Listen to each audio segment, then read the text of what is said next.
بسم اللہ الرحمن الرحیم۔ ناظرین، میں ہوں محمد یوسف اور آپ دیکھ رہے ہیں ترجمان ٹی وی۔ ناظرین، گزشتہ روز میں آپ کو خلیفہ ثانی حضرت عمر بن عبدالعزیز کے حالات و واقعات کے حوالے سے آگاہ کر رہا تھا، جس کی آج دوسری قسط آپ کی سماعتوں کی نظر کر رہا ہوں۔ حضرت عمر بن عبدالعزیز مدینہ طیبہ کے حاکم تھے۔ ایک دن آپ نے ایک قاصد حضرت سعید بن مسیب کی خدمت میں بھیجا کہ ان سے ایک مسئلہ پوچھائے۔ حضرت سعید کسی حاکم یا خلیفہ کے پاس جانے کے عادی نہ تھے۔ قاصد نے غلطی سے کہہ دیا کہ آپ کو امیر صاحب بلاتے ہیں۔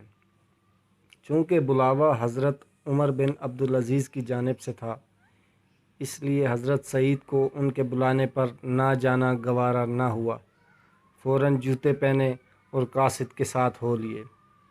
جب حضرت عمر بن عبدالعزیز نے دیکھا کہ حضرت سعید بنفس نفیس تشریف لا رہے ہیں تو فرمایا، حضرت، ہم نے قاصد آپ کو بلانے کے لیے نہیں بلکہ اس لیے بھیجا تھا کہ وہ آپ سے مسئلہ دریافت کر کے آئے۔ یہ اس کی غلطی ہے کہ اس نے آپ کو یہاں آنے کی زحمت دی۔ خدا را آپ واپس اپنی جگہ تشریف لے جائیں، ہمارا قاصد وہیں آ کر آپ سے مسئلہ دریافت کرے گا۔ حضرت عمر بن عبدالعزیز اپنے زمانہ امارات میں ایک رات مسجد نبوی میں حاضر ہوئے اور قرات جہر کے ساتھ نماز پڑھنے لگے۔ آواز بڑی اچھی تھی۔ اتفاقاً قریب ہی کہیں حضرت سعید بن مسیب تھے۔ حضرت سعید نے اپنے غلام سے فرمایا، ارے اب برو، ہٹاؤ اس قاری کو یہاں سے، اس کی آواز ہمیں پریشان کر رہی ہے۔ حضرت عمر بدستور اپنے دھیان میں نماز پڑھتے رہے۔ اتنے میں حضرت سعید نے برو سے کہا، ارے برو، بڑے افسوس کی بات ہے، میں نے کہا نہیں کہ اس قاری کو یہاں سے ہٹاؤ، تو نے ابھی تک نہیں ہٹایا۔ برو نے کہا، حضور، مسجد کوئی ہماری جاگیر تو نہیں۔ بسم اللہ۔ یہ بات حضرت عمر بن عبدالعزیز کے کانوں میں جیسے ہی پڑی تو انہوں نے اپنے جوتے اٹھائے اور مسجد کے دوسرے کونے میں چلے گئے۔ ایک بار حضرت عمر بن عبدالعزیز خلیفہ سلمان بن عبد الملک کے ساتھ کسی سفر کے لیے نکلے۔ حضرت عمر نے اپنا سامان اور خیمہ وغیرہ پہلے سے آگے نہیں بھجوایا تھا۔ منزل پر پہنچے تو ہر شخص اپنے خیمے میں جو اس نے پہلے سے بھجوا رکھا تھا چلا گیا، اور سلمان کے لیے جو خیمہ نصب کیا گیا تھا وہ اس میں فرکش ہوا۔ حضرت عمر کہیں نظر نہ آئے تو سلمان نے کہا، انہیں تلاش کرو۔ غالباً انہیں کوئی خیمہ نہیں بھیجا گیا تھا۔ تلاش کی گئی تو دیکھا گیا کہ ایک درخت کے نیچے بیٹھے رو رہے تھے۔ سلیمان کو اطلاع کی گئی، آپ کو بلایا اور دریافت کیا، ابو حفص کیوں رو رہے تھے؟ فرمایا، امیر المومنین، رونے کا سبب یہ ہوا کہ مجھے قیامت کا دن یاد آ گیا۔ دیکھیے، میں نے گھر سے کوئی چیز نہیں بھیجی تھی، مجھے یہاں کچھ نہیں ملا۔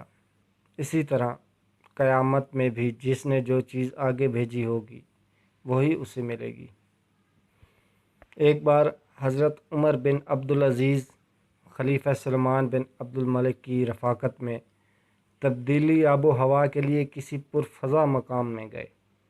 اتفاقاً وہاں پانی پر ان کے اور خلیفہ سلمان کے غلاموں کے درمیان کسی بات پر تکرار ہو گئی۔ حضرت عمر کے غلاموں نے خلیفہ سلمان کے غلاموں کی پٹائی کر دی۔ انہوں نے خلیفہ سلمان سے اس کی شکایت کی۔ سلمان نے حضرت عمر کو بلایا، شکایت کے لہجے میں کہا، آپ کے غلاموں نے میرے غلاموں کو مارا ہے۔ آپ نے فرمایا، مجھے علم نہیں۔ سلمان بگڑ کر بولا، آپ جھوٹ کہتے ہیں۔ فرمایا، جھوٹ تو میں نے جب سے ہوش سنبھالا ہے اور مجھے معلوم ہوا کہ جھوٹ جھوٹے آدمی کو نقصان دیتا ہے، آج تک کبھی نہیں بولا، اور آپ کی اس مجلس کے علاوہ دنیا میں رہنے کی اور بہت سی جگہ ہے۔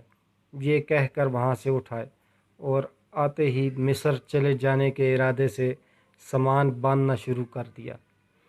سلیمان کو خبر ہوئی تو اسے بہت شاک گزرا۔ ان دونوں کی پھوپھی نے بیچ میں پڑھ کر صلح صفائی کی کوشش کی۔ سلیمان نے پھوپھی صاحبہ سے کہا، ان سے کہیے میرے پاس آئیں تو صحیح، بس اب ناراضگی چھوڑ بھی دیں۔ پھوپھی کے کہنے پر حضرت عمر سلیمان کے پاس گئے۔ اس نے معذرت کی اور کہا، ابا حفص، مجھے جب بھی کوئی غم اور پریشانی کا قصہ پیش آتا ہے، میں غور و فکر کے بعد اس کا حل نکال لیتا ہوں۔ اس کے منانے پر مان گئے اور ارادہ سفر ترک کر دیا۔ جب حجاج بن یوسف کی موت کی خبر آئی تو لوگ ولید بن عبد الملک کے پاس تعزیت کے لیے گئے، مگر حضرت عمر نہیں گئے۔ ولید کو اس کا رنج ہوا۔ اس نے حضرت عمر سے کہا، عمر، حجاج کی موت پر جس طرح دوسرے لوگوں نے میری تعزیت کی، تم نے کیوں نہ کی؟ حضرت عمر نے جواب دیا، امیر المومنین، حجاج ہمارے گھرانے کا ایک فرد تھا، اس کی موت پر ہم خود تعزیت کے مستحق ہیں، نہ یہ کہ ہم تعزیت کریں۔ ولید بولا، آپ ٹھیک کہتے ہیں۔ حضرت عمر فرمایا کرتے تھے، میں نہیں چاہتا کہ مجھے کلام کے بدلے اتنا کچھ بھی مل جائے۔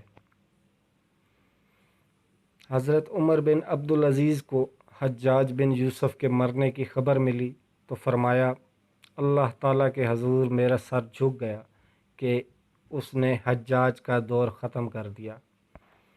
جن دنوں حضرت عمر بن عبدالعزیز مدینہ کے حاکم تھے، حجاج کو امیر الحج بنا دیا گیا۔ حضرت عمر نے خلیفہ کو خط لکھا کہ مجھے حجاج کے مدینہ آنے سے معاف رکھا جائے۔ خلیفہ نے حجاج کو لکھا کہ عمر بن عبدالعزیز نے اس مضمون کا خط لکھا ہے، جو شخص تمہارے آنے کو پسند نہیں کرتا، تم اگر اس کے پاس نہ جاؤ تو کیا حرج ہے؟ چنانچہ حجاج مدینہ نہیں گیا۔ حضرت عمر بن عبدالعزیز جن دنوں مدینہ کے حاکم تھے، جب آپ مسجد نبوی کی چھت پر رات گزارتے تو کوئی عورت آپ کے پاس نہیں آ سکتی تھی۔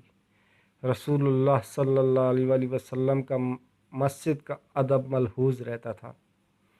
حضرت عمر بن عبدالعزیز فرماتے ہیں، ایک دن دوپہر کا وقت تھا کہ خلیفہ ولید بن عبد الملک نے مجھے بلوایا۔ اس وقت مجھے بلوانا اس کی عادت نہیں تھی۔ میں گیا تو اسے اپنے مخصوص کمرے میں پایا۔ کمرے کے دو دروازے تھے، ایک بیرونی دروازہ جس میں سے باہر سے داخل ہوتا تھا، اور دوسرا اندرونی دروازہ جس سے نکل کر وہ گھر جاتا تھا۔ میں اجازت لے کر اندر گیا تو دیکھا کہ ماتھے پر بل ہیں۔ سامنے کی طرف اشارہ کرتے ہوئے بولا، یہاں بیٹھ جاؤ۔ چنانچہ میں اپنے سامنے بیٹھلایا جیسے کسی ملزم کو بٹھایا جاتا ہے۔ اس کے پاس اس وقت صرف خالد بن ریان تھا جو تلوار سونتے کھڑا تھا۔ ولید نے گرجتے ہوئے کہا، جو شخص خلفاء کو برا کہتا ہے اس کے بارے میں کیا کہتے ہو؟ تمہارے خیال میں اسے قتل کر دیا جائے یا نہیں؟ میں خاموش رہا۔ وہ پھر گرجا، جواب کیوں نہیں دیتے؟ پھر میں چپ رہا۔ اس نے پھر یہی کہا۔ میں نے عرض کیا، کیا مجھے قتل کرنا ہے؟ کہنے لگے، نہیں، سوال خلفاء کی عیب چینی کا ہے۔ میں نے کہا، تو پھر میری رائے یہ ہے کہ ایسے شخص کو خلفاء کی حد عزت کے جرم میں سزا دی جا سکتی ہے۔ ولید نے سر اٹھا کر ابن ریان کی طرف دیکھا۔ مجھے یہی گمان ہوا کہ اسے میرے قتل کرنے کو کہہ رہا ہے، تاہم اس نے اتنا کہا کہ یہ ان میں کا متکبر ہے، پھر اٹھا اور گھر چلا گیا۔ ابن ریان نے مجھے ہاتھ کے اشارے سے کہا، آپ چلے جائیے۔ ابن ریان حضرت عمر کا محافظ اور خیر خواہ تھا۔ حضرت عمر فرماتے ہیں، میں اٹھ کر چلا آیا مگر خوف کی یہ حالت تھی کہ پیچھے سے ہوا کی سرسراہٹ بھی ہوتی تو مجھے خیال ہوتا کہ شاید مجھے واپس بلانے کے لیے کوئی آدمی آ رہا ہے۔ ناظرین، آج کے لیے اتنا ہی۔ اگلی قسط کے ساتھ آپ کے سامنے ایک دفعہ پھر حاضر ہوں گے۔ ناظرین، ویڈیو دیکھنے کا بہت شکریہ۔ جن بھائیوں نے اب تک چینل سبسکرائب نہیں کیا وہ چینل سبسکرائب کریں اور ویڈیو کو لائک ضرور کریں اور کمنٹس میں کمنٹ ضرور دیا کریں تاکہ حوصلہ افزائی ہو۔ آپ کا بہت شکریہ۔